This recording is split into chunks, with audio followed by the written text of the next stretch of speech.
We're back at day one of ESWC Montreal, and I have with me none other than Spencer Hiko Martin. How are you doing, sir? It's hot out here, but trying to plow through it and hopefully win some CS games. Which you have done, and I want to ask you, honestly, how did this happen? How did they contact you? Who contacted you? And and we'll go from there. So actually their manager has been a longtime friend of mine. She ended up texting me, I think either yesterday morning or 2 nights ago, saying, hey, our fifth can't get a visa and we need you to come play. Are you available? So within 24 hours I had a ticket booked and I flew out to Canada. And obviously I've never played with these guys. They speak a different language than me. And it's a good experience. I'm actually glad I got to come out here, even if it isn't with my normal team. Yeah, about the different language thing. How does that work? Is someone translating for you? So I think for the most part, Blade, who's the in-game leader, he actually calls some in Russian, some in English. But for the rest of them, CT sides, I play with Markelov a lot, and he speaks really good English. And for the most part, for the rest of the guys, our coach, Jonta, he actually is there translating for me the information I need to know.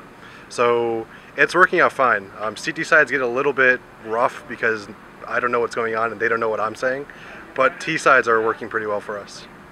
And I have to ask you, because as you know, there's another player on the team who a lot of people pay attention to aside from yourself, and that's Simple. And how is playing with him? Is he kind of has a reputation as being a little bad-mannered in game, but how would you find him in game? I've had no problems with him in game. For the most part, he just seems like a normal CS player. Again, I have no idea what he's saying half the time, but it doesn't seem like there's any arguments or he's saying anything really like threatening or, in that tone where you get mad. So I think I have no problem playing with him. Yeah. So let's actually talk about the games. You guys pretty much made a splash with your first one. You put Keat in a bad position, and from there you could say that they tilted. You won 16-13. What do you think about that map choice? Because I was seeing some stuff that basically, you guys, that's Flipside's best map. That's what people are saying. So why do you think it ended up on Cobble? Actually, we expected to play them on Mirage, I believe. We were actually preparing last night for Mirage. I was surprised they played Cobble because even though their best map is Cobble, Flipside's best map is also Cobble. So it just came down to who was the better team, and unfortunately for Keatsars, we ended up winning. And the second game, and maybe not even worth that much of a mention, but you played Boreal Storm. They went by the names of Pug Gods before, which is kind of funny. And then, what would you say about them? Do you think they just have a long way to go? Do you think that they had some potential? I don't really know much about them. I know they put together like a last-minute mix and just came here.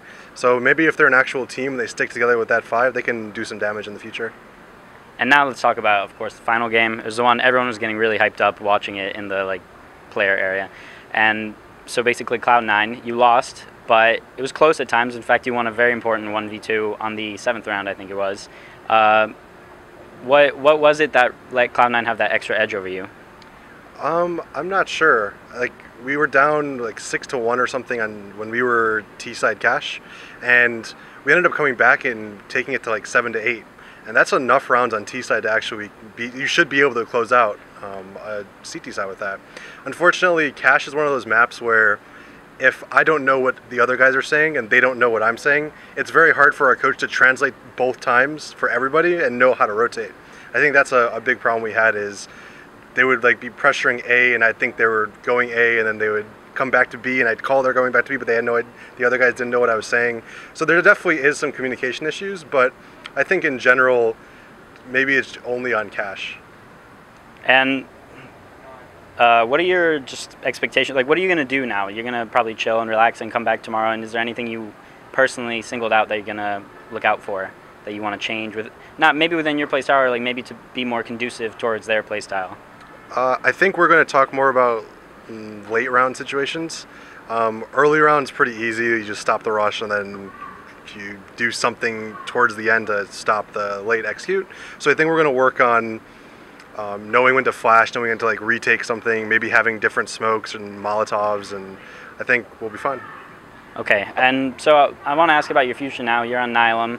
I see you guys are joining tournaments. You're still involved in tournaments.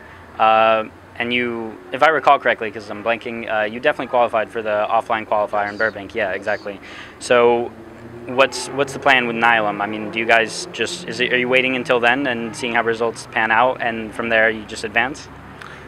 I think we're pretty set on the roster now. I think we finally found a five that everyone seems to like and get along with, and we just need to, it's just about the grind now. We just have to grind out the scrims and the practice and know all the smokes and be able to play off each other and have chemistry. So I think now we're going to focus on that, especially when I get back home. We're going to go, practice really hard for the offline qualifier, and hopefully be able to end up being able to qualify for the main event in Cologne. Final question: what do you think about the friendly banter that was exchanged by Stunna at the venue, kind of towards you? Do you think it was just all in good fun? I have no idea what he said. Actually, my mom texted me, "Wow, Stunna is such a jerk." I have no idea what he said. Oh, he said just who is Hiko, but he said it with a tongue in cheek. So yeah, but I think people might tend to misinterpret sometimes. Yeah, I have no idea. I mean, as I said, I still like those guys. They still are my friends, even though I left the team. It's not like there's any bad blood on my side, at least. So, yeah, I mean, I see people on HLTV and people in the U.S. really, there's a lot of hate about me because I left the team and now they end up doing well. But, I mean, again, they're my friends and I still root for them to do good, and they still are the best team in the U.S. right now. So, yeah, there's no bad blood. Are there any people that you want to give shout-outs to, some sort of, sponsors, people like that, people who helped you get here? Yeah, shout out to Flipside, obviously, for giving me this opportunity, Nylum, our sponsor, Kingwin, all the fans, people who've believed in me. I mean, I'm trying my best out here, trying to make do with what I have, so keep the support up. Appreciate it, guys. And that's another interview from day one. We're still waiting for the next two group stages to start, so we're going to have more stuff. And that's it for now. Stay posted to HLTV.